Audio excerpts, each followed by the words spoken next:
One of the major challenges architects face in trying to develop a design concept or bringing a new design solution to the table is the fact that they always want to bring something new, something unique, something that they can reference to and say, I did this.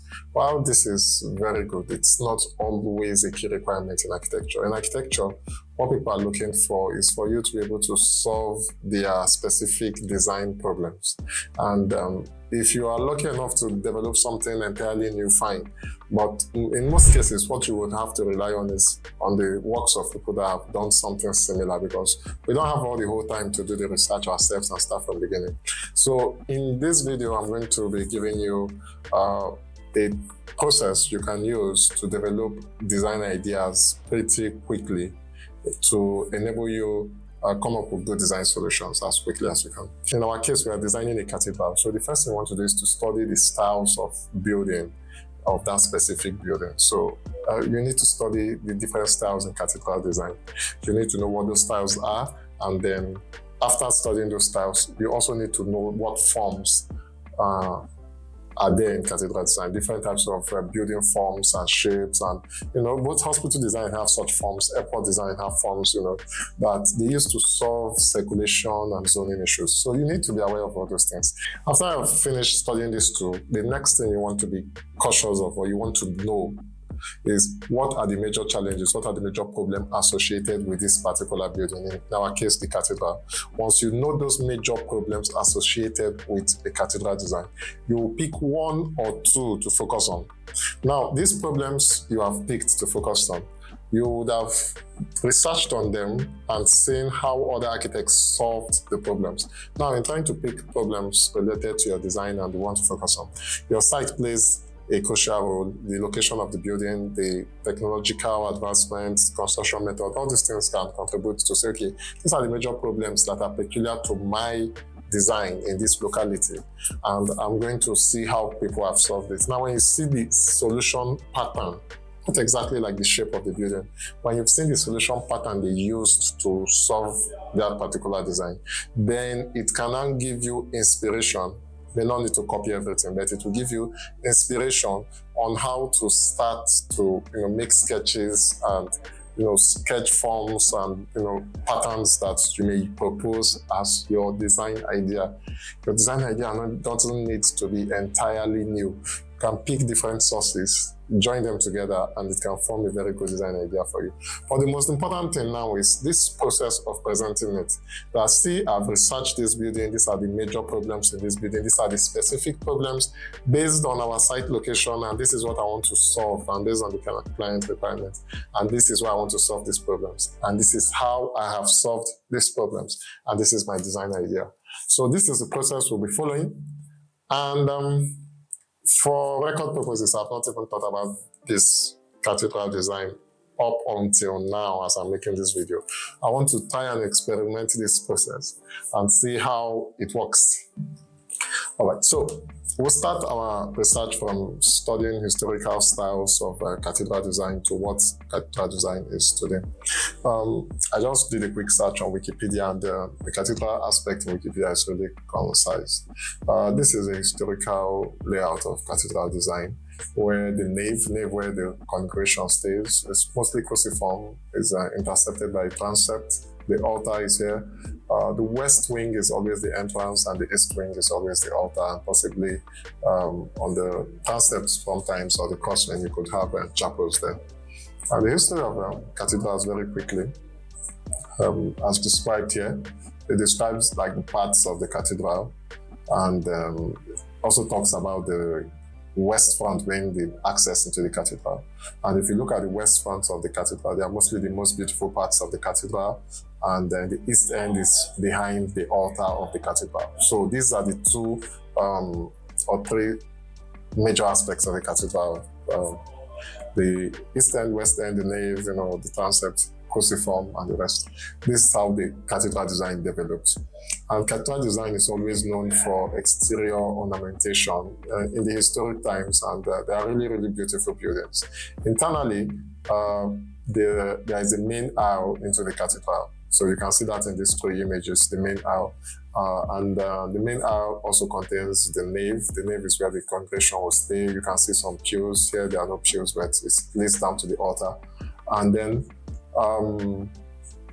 it always has side aisles, and in the past, they needed these massive columns, either in Gothic or Romanesque styles, to support the span of the cathedral. These are images showing the concept of the crossing in the cruciform of cathedrals earlier on. And you can see that the crossing always comes around maybe with a dome or interception or an elevated roof, and it has lots of decoration. So basically, that's that. There are other aspects of the cathedral. This chancel or choir presbytery is after the crossing, closest to the altar, those spaces between where the choir will stay, or some restricted areas or continual parts of the nave. And sometimes it can be curved or straight, as seen in these images. So all this research that we're doing is going to start putting your mind in the place of how cathedral design came about. And this research is critical. I'm sure most of us have already done it, but if we've not, it's important to look at. The altar is the sanctuary, contains the place of worship, maybe, and restricted areas, mostly towards the east end, and the other areas of the cathedral, like choir stalls and the rest. So basically, these are aspects of a cathedral. So you want to know all these things, know how they relate over time, so that you are not thinking from scratch. You might want to write some of all these things down. Let's go into looking at architectural styles. I think this Wikipedia page is really interesting. So these are the early architectural design of cathedrals. Romanesque style, I guess that's the beginning point of cathedral design. You go through the Byzantine time spanning like 6 centuries. You are looking at how the buildings fail. You may not necessarily need to dwell on it, but exactly how the interiors of cathedrals have failed over centuries.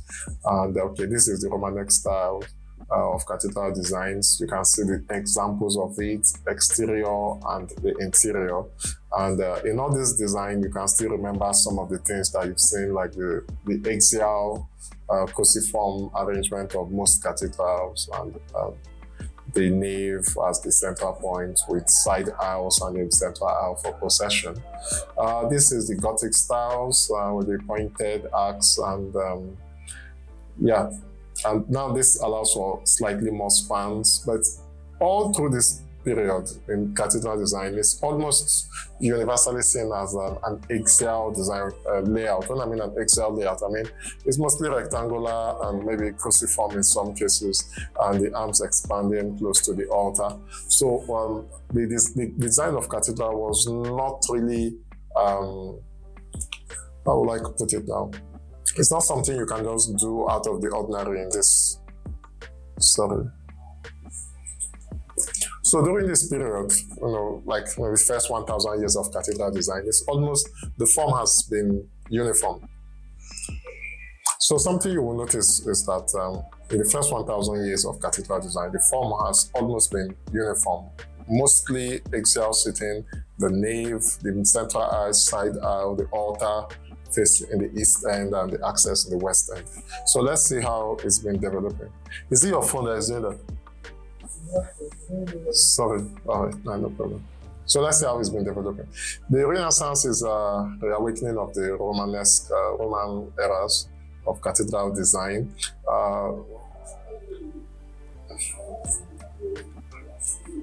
So going to the 15th century, designs of cathedral is still mostly the same, much more reverts to the early Roman influence of cathedral design, the Baroque with all this ornamentation inside and out, and Rococo. So cathedral design is almost the same thing as studying the history of architecture, if you look at it in a way.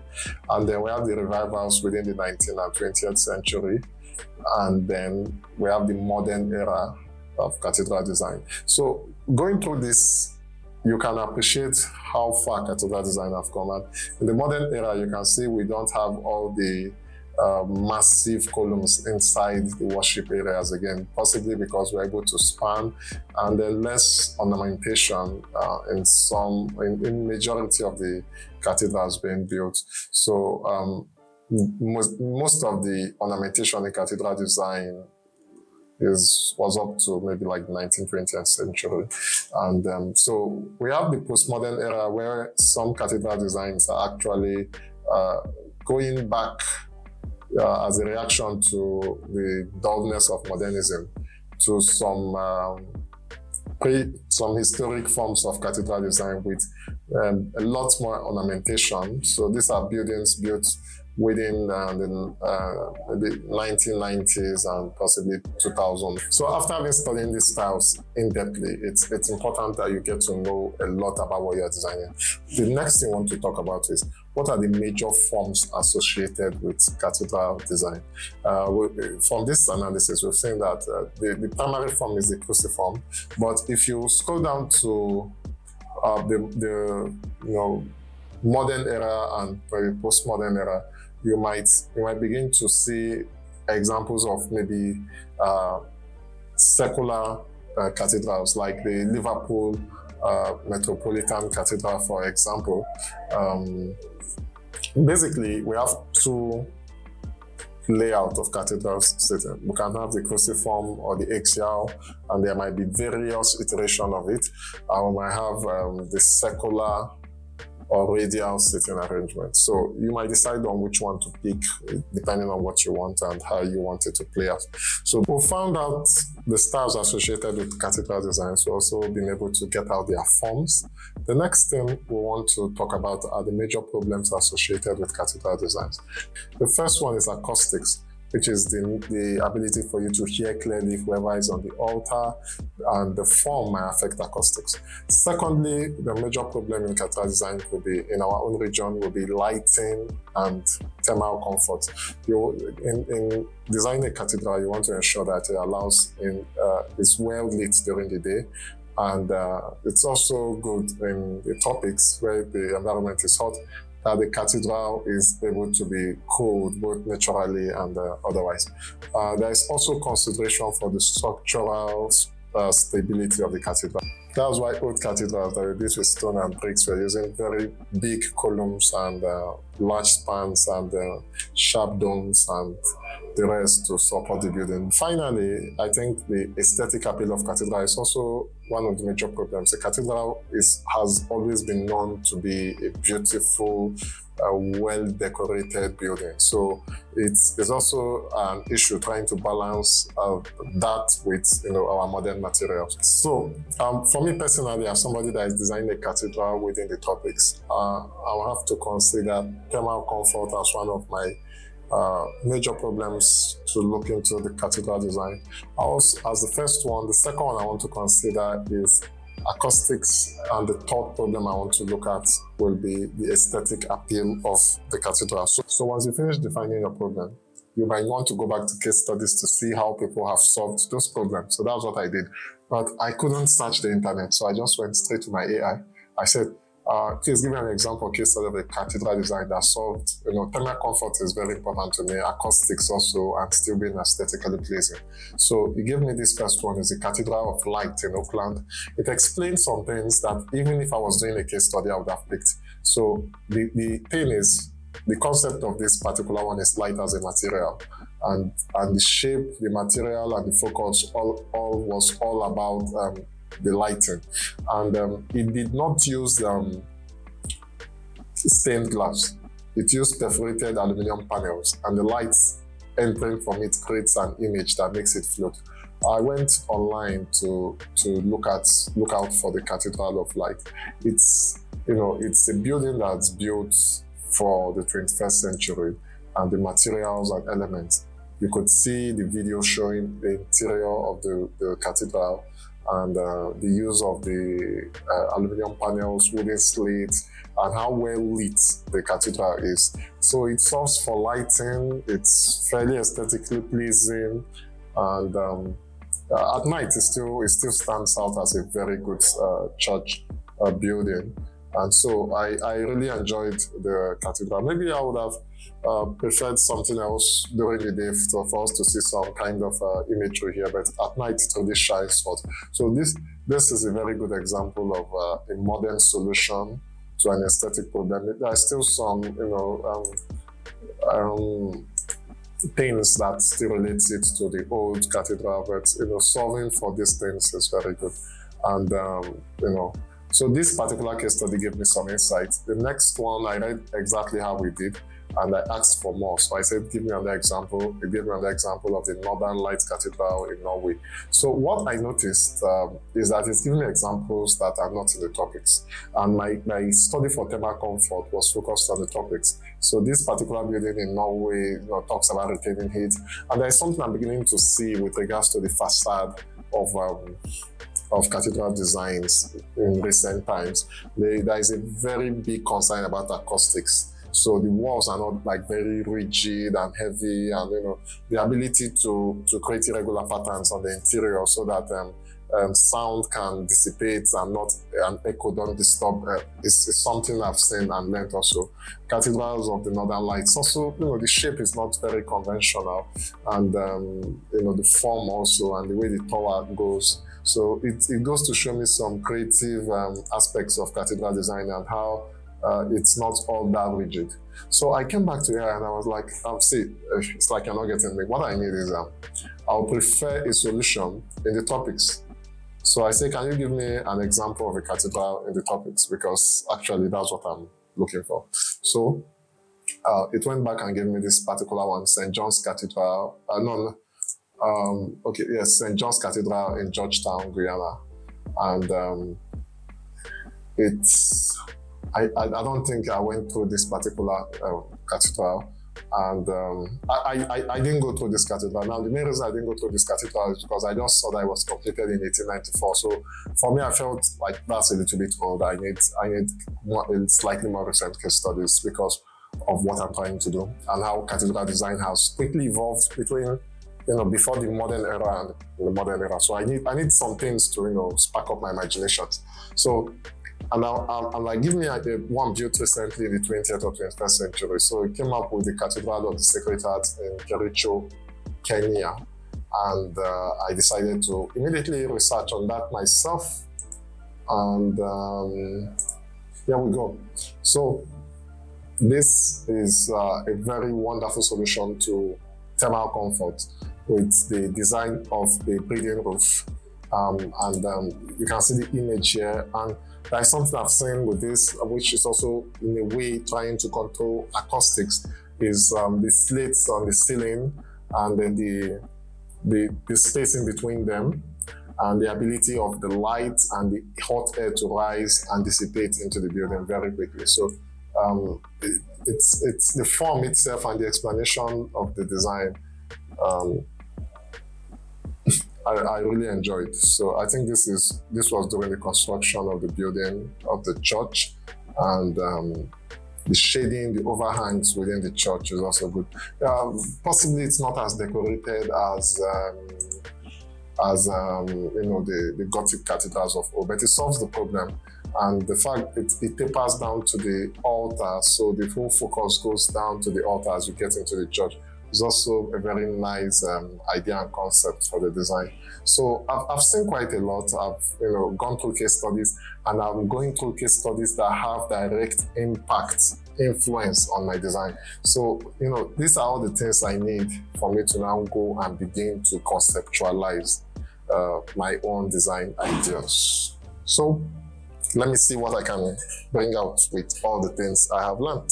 In developing a design concept, there is a lot of things that come into this. The first thing is we've done a lot of research. So I've talked about the historical development of cathedrals itself. Possibly, there's some things that come to mind when I sketch a cathedral this way, and begin to reminisce whether that's a cathedral. I've gone through everything that has to do with maybe the nave in the cathedral design, the aisles, or the sanctuaries. There's quite a lot of spaces that come to mind in designing a cathedral. So I've also gone through all those thought process. Now these are all my research and histories. They are somewhere in my mind. The design problems I'm also trying to tackle are also somewhere in my mind. So as I'm thinking about this, I'm thinking about my design problem of thermal comfort. These are not like the only problems. I'm just telling you what I thought about acoustics and aesthetics, like the appeal. So these things are also in my mind because there are things I want to solve for in this design. Also, things that are in my mind right now are the images and the case studies I've been able to analyze from doing this research. So I'm thinking about the image of the Cathedral of Light I saw with, you know, the image at night and all the lights and louvers and everything to curtail noise. So the light cathedral is in my mind. I'm thinking about the second case studies I did about the really inspiring Cathedral of Light in Norway. So the second case study I did was on the Norway Cathedral of Lights, the Cathedral of Northern Lights in Norway. The form was actually something creative that I've not seen before. And the third case study, that's the Sacred Heart Cathedral in Kenya that had the breathing roof and the ceiling that went up really high and stuff like that. So I have quite a lot of things going on in my mind coming to my design concept. You can't come to your design concept desk without so much in your mind. If you don't have enough information in your mind when you get to your design concept desk, then you have to go back. You have to go back and do a lot of research to get to this point. So if you are here trying to say, okay, what form will my building take? You should have thought about all these things. You should have thought about the problems you are looking at. You should have talked about the history and styles of designing of that building. You should also look at buildings that have solved the problem. And in doing this, you might begin to write down some things that you may be looking at doing. So you need to write before you sketch. So let's look at it. First of all, there are some solutions to the problem that I'm looking to solve. So let me look at that. The first one is on thermal comfort. What are the things I'm looking at? First of all, I need hot air to rise quickly. So hot air to rise quickly. Secondly, I need a roof that breathes so that the air can leave the building. I need lots of opening for lighting and to also help in cooling. So good windows, quick rising hot air, and breathing roof. These are things that might solve the problem of thermal comfort in cathedral design. I'm also looking at acoustics. At the same time, for you to solve acoustics, you need to ensure that there is less echo. So for you to have less echo, you need to ensure that sound is dissipated. So, and for the sound to be dissipated, the walls cannot be solid and rigid in such a way that it needs to have some kind of roughness. It needs to have some bricks. And in the Cathedral of Light, you see they use the louvers internally, while externally it's glazed. So this is a combination of both things. In the Cathedral of the Sacred Heart in Kenya, similar thing happened. There are wooden slates for the ceiling, but they are not solid. There is space in between them that allows sound to bounce across the ceiling before getting to the roof.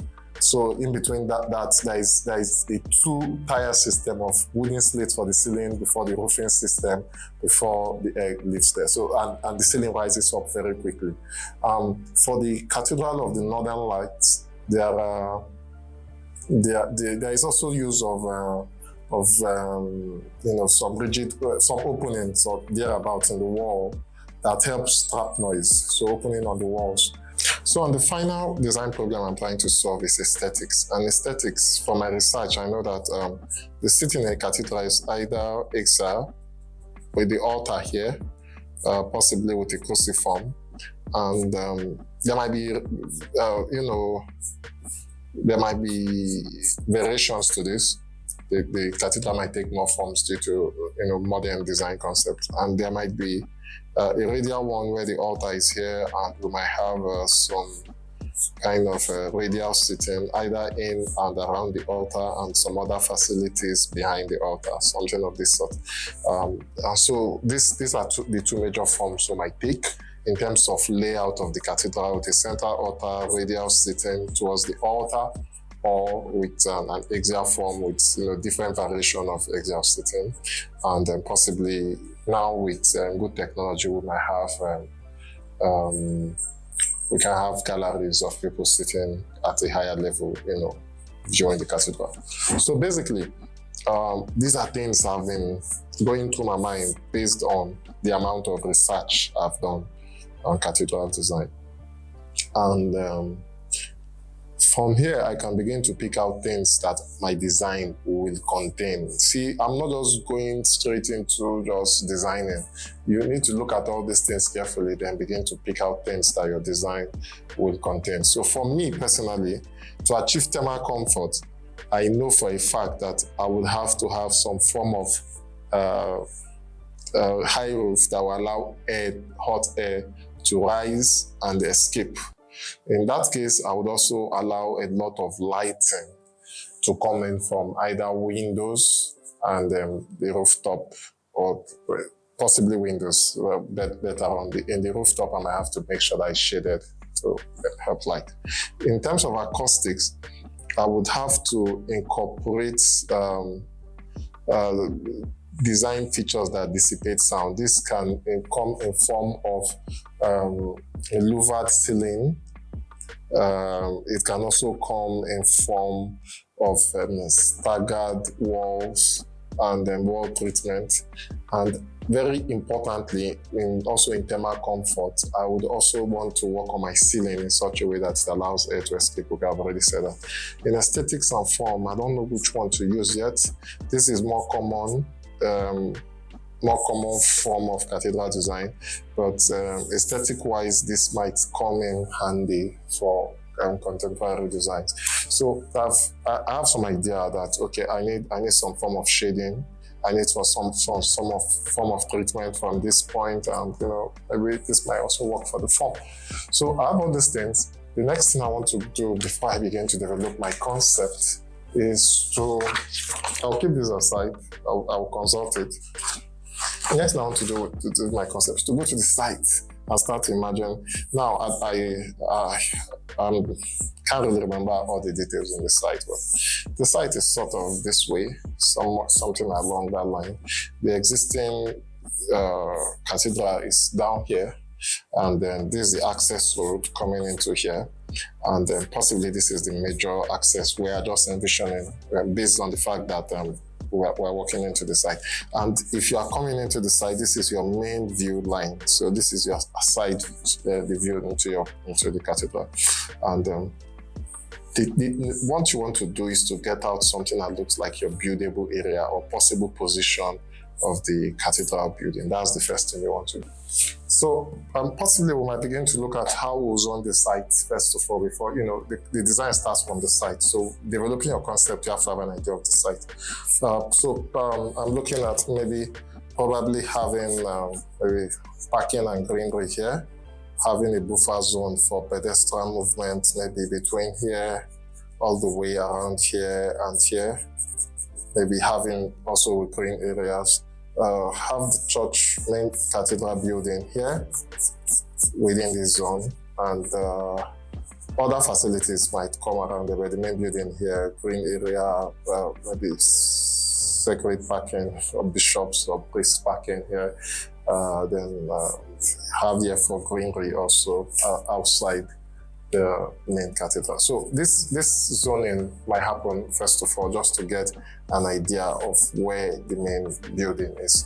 And once that is done, possibly you've started, going through the sketches little by little. Begin to imagine exactly what the form of the building might look like. You might want to sketch in 3 dimensions if it helps you. Depending, just starting with a rough box, exactly where your sight lines might be, when I mean your sight lines, maybe the views into the sites. Possibly these are the two most beautiful views we are imagining, the west end and the east end, so access road and the rest. So it's good maybe to begin your sketch in three-dimensional point of view and begin to assimilate or integrate all the things that you've worked on there. So you might start the sketch by resolving the layout, and after the layout, come to develop the form. Let's imagine focus on the axial sitting pattern. And one thing I would like my cathedral to do is to rise up pretty quickly. So I want it to rise up pretty quickly in the front, and possibly from inspiration from my case study, connect up here pretty quickly. So the elements of this cathedral, maybe possibly, I don't know if it's going to fill up the whole space at the time. So maybe I'll have also lower roofing sections here.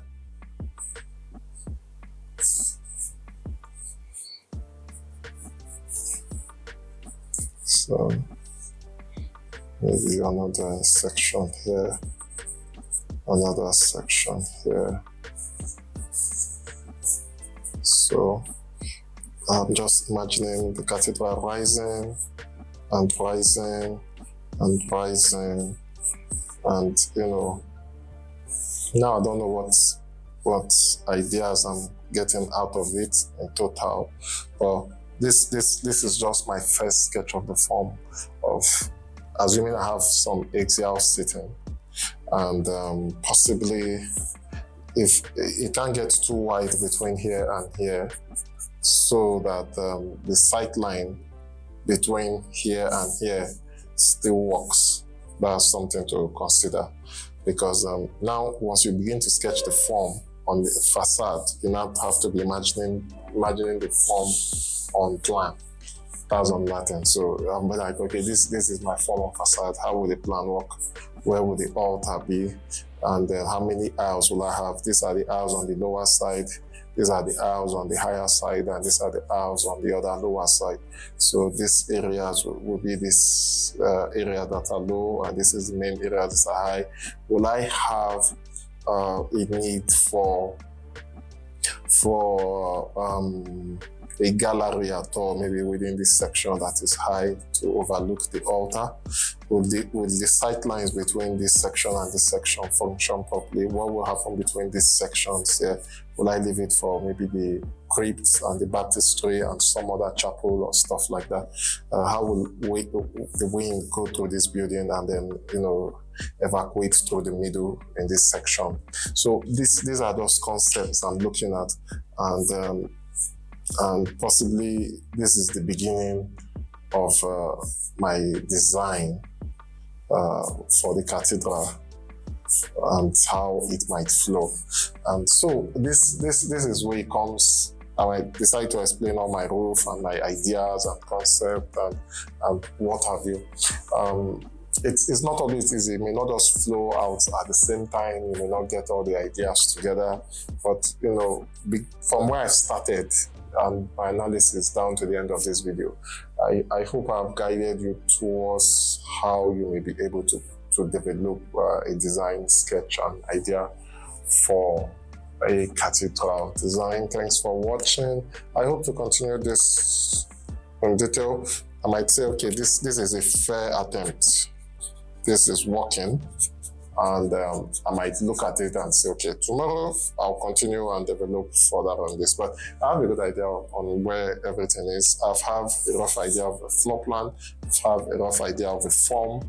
And with these two things, I can proceed with my work. Now, have I been able to explain the concept completely? No. Am I getting somewhere with it? Yes, I am. And at the end of the day, my solution will be able to make sense. So if it doesn't, you iterate as your design process. It doesn't mean that this will come out once, but for the purpose of this video, I have to stop it here because I'm thinking while talking. Have a nice day. Cheers.